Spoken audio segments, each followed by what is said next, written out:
পুরোহিত মশাইয়ের কাছে গিয়ে অবশেষে নিজের আসল জন্ম পরিচয় জানতে পারল সুদীপা।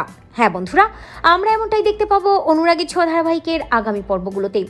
সুদীপা যখন ওই চৌধুরী বাড়ির মেঝেতে চোখের জল ফেলে, হঠাৎ সুদীপার মনে পড়ে যে তাকে তো ওই মন্দিরের পুরোহিত মশাই বারবার দীপা দীপা বলছিল।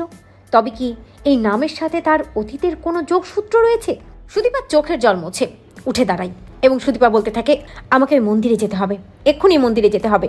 অব্র সুদীপাকে বলে, বোন, কোন মন্দিরে যেতে চাইছিস তুই? তুই একা না, তোর এই লড়াইয়ে আমরাও সাথে আছি, আমরা যাব তোর সাথে। কিন্তু সুদীপা অব্রকে বলে, না দাদা ভাই, না, আমি একাই যাব, আমাকেই আমার জন্ম পরিচয় খুঁজে বের করতে হবে। সেদিন মন্দিরে ওই পুরোহিত মশাই আমাকে দীপা দীপা বলছিল। মিস্টার চৌধুরী, আপনার মনে আছে?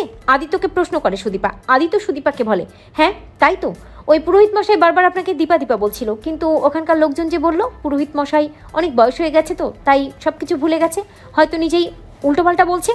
সুদীপা আদিত্যকে বলে, না মিস্টার চৌধুরী, আমার মনে হচ্ছে ওই নামের সাথে আমার কোনো যোগসূত্র রয়েছে, আমাকে ওনার সাথে কথা বলতেই হবে। সুদীপা বেরিয়ে পড়ে। সুদীপা একলা যাচ্ছে দেখে আদিত্য সুদীপার সাথে যায় এবং মন্দিরে যখন পুরোহিত মশাই পুজো করতে থাকে, সুদীপাই মন্দিরে গিয়ে বলে, পুরোহিত মশাই, পুরোহিত মশাই। সুদীপাকে দেখতে পেয়ে পুরোহিত মশাই বলতে থাকে, মা, মা তুই এসেছিস? আমি খুব খুশি হয়েছি মা, তুই আবার এসেছিস। তুই ছাড়া আমার এই মন্দিরের মায়ের পুজো কে করবে বল? এত বছর তো তুই নিজে হাতে করে এসেছিস, অথচ দেখ কত দিন হয়ে গেল তুই আর আসিস না, কত বছর তুই আমার মায়ের কোনো যত্ন করিস না। পুরোহিত মশাইয়ের কথা শুনে সুদীপা অবাক হয়ে যায়, বুঝতে পারে পুরোহিত মশাই সব ভুল বলছে না। সুদীপা পুরোহিত মশাইকে বলে, আপনি কার কথা বলছেন? আমি সে নই, কিন্তু আপনি কার কথা বলছেন? পুরোহিত মশাই সুদীপাকে বলে, কি তুই সে না, তুই সে। আমি জানি তুই দীপা, তুই দীপা, তুই আমার দীপা। সুদীপা পুরোহিত মশাইকে বলে, দীপা? কে দীপা? কোথায় আছে দীপা?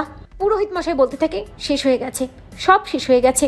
পুরোহিত মশাইকে একটা জায়গায় বসিয়ে সুদীপা পুরোহিত মশাইয়ের কাছে প্রশ্ন করে, পুরোহিত মশাই, আপনি আমাকে দেখাতে পারবেন কে সেই দীপা? পুরোহিত মশাই সুদীপাকে বলে, হ্যাঁ পারবো, দেখাতে পারবো, আমার মায়ের ছবি আমার কাছে আছে তো, আমি তো ওকে মেয়ের মতো দেখতাম। এই বলে পুরোহিত মশাই নিজের বাড়ি চলে যায় এবং সেখান থেকে দীপার একটা ছবি নিয়ে আসে। সেটাই সুদীপাকে দেখিয়ে বলে, এই দেখ, দেখেছিস আমার মা দীপা, একদম দেখতে তোর মতো।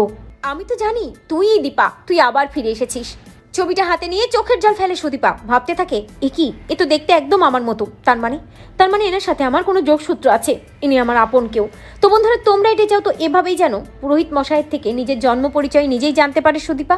কমেন্ট করে জানাতে ভুলো না।